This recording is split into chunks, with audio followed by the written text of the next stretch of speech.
As he put his hand on the doorknob, Winston saw that he left the diary open on the table. Down with Big Brother was written all over it, in letters almost big enough to be legible from across the room. It was an inconceivably stupid thing to have done. But, he realized, even in his panic he had not wanted to smudge the creamy paper by shutting the book while the ink was wet. He drew in his deep breath and opened the door. Instantly a warm wave of relief flowed through him. A colorless, crushed-looking woman with wispy hair and a lined face was standing outside. "Oh, comrade," she began in a dreary, whining sort of voice, "I thought I heard you come in. Do you think you could come across and have a look at our kitchen sink?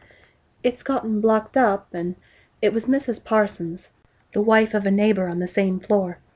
Mrs. was a word somewhat discontinued by the party. You were supposed to call everyone comrade, but with some women one used it instinctively. She was a woman of about 30, but looked much older. One had the impression that there was dust in the creases of her face. Winston followed her down the passage. These amateur repair jobs were almost a daily irritation. Victory mansions were old flats, built in 1930 or thereabouts, and were falling to pieces. The plaster flaked constantly from ceilings and walls. The pipes burst in every hard frost. The roof leaked whenever there was snow. The heating system was usually running at half steam when it was not closed down altogether from motives of economy. Repairs, except what you could do for yourself, had to be sanctioned by remote committees which were liable to hold you up even in the mending of a window pane for 2 years. "Of course, it's only because Tom isn't home," said Mrs. Parsons vaguely. The Parsons' flat was even bigger than Winston's, and dingy in a different way. Everything had a battered, trampled-on look, as though the place had been just visited by some large, violent animal.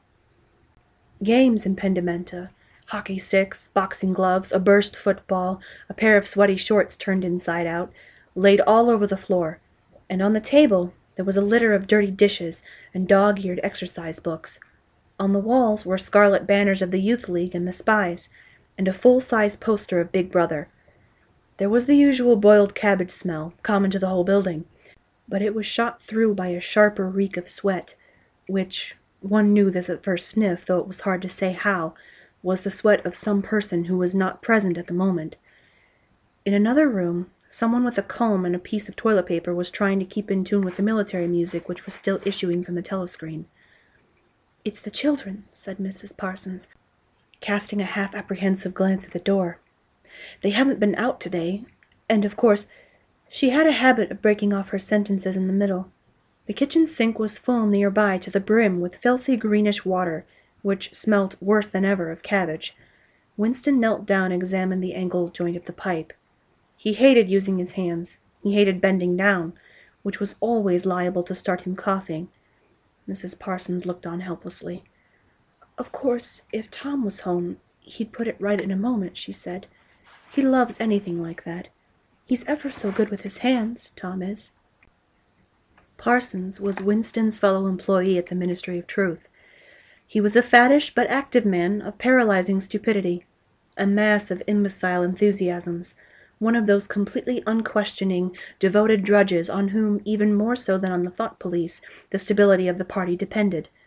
At 35, he had just been unwillingly evicted from the Youth League, and before graduating into the Youth League he had to manage to stay in the Spies for a year beyond statutory age.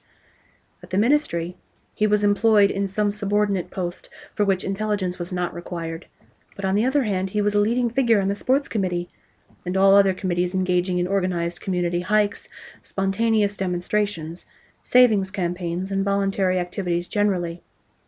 He would inform you with quiet pride, between whiffs of his pipe, that he had put in an appearance at the community center every evening for the past 4 years.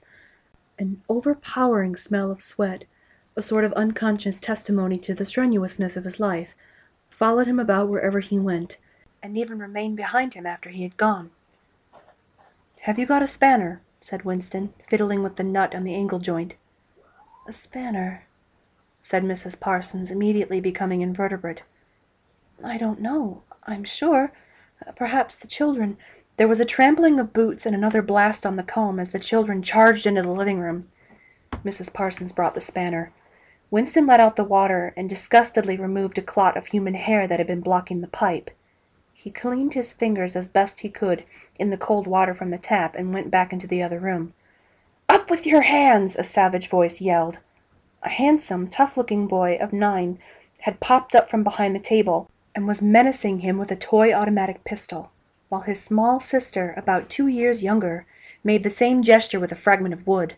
Both of them were dressed in the blue shorts, gray shirts, and red neckerchiefs that were the uniform of the spies. Winston raised his hands above his head, but with an uneasy feeling, so vicious was the boy's demeanor, that it was not altogether a game. "You're a traitor!" yelled the boy. "You're a thought criminal! You're a Eurasian spy! I'll shoot you! I'll vaporize you! I'll send you to the salt mines!" Suddenly they were both leaping around him, shouting traitor and thought criminal, the little girl imitating her brother in every movement. It was somehow slightly frightening, like the gambolling of tiger cubs which will soon grow into man-eaters. There was a sort of calculating ferocity in the boy's eyes, and quite evident desire to kick or hit Winston, and a consciousness of being very nearly big enough to do so. It was a good job it was not a real pistol he was holding in his hand, Winston thought. Mrs. Parsons' eyes flitted nervously from Winston to the children, and back again. In the better light of the living room he noticed with interest that there actually was dust in the creases of her face. "They do get so noisy," she said. "They're disappointed because they couldn't go out and see the hanging." "That's what it is. I'm too busy to take them, and Tom won't be back from work in time." "Why can't we go see the hanging?" roared the boy in a huge voice. "Want to see the hanging! Want to see the hanging!" chanted the little girl, still capering around. Some Eurasian prisoners guilty of war crimes were to be hanged in the park that evening, Winston remembered. This happened about once a month, and was a popular spectacle. Children always clamored to be taken to see it. He took his leave of Mrs. Parsons and made for the door, but he had not gone 6 steps down the passage when something hit the back of his neck, an agonizingly painful blow. It was as though a red-hot wire had been jabbed into him. He spun around just in time to see Mrs. Parsons dragging her son back into the doorway, while the boy pocketed a catapult. "Goldstein!" bellowed the boy as the door closed on him.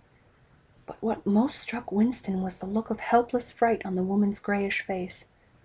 Back in the flat, he stepped quickly past the telescreen and sat down at the table again, still rubbing his neck. The music from the telescreen had stopped.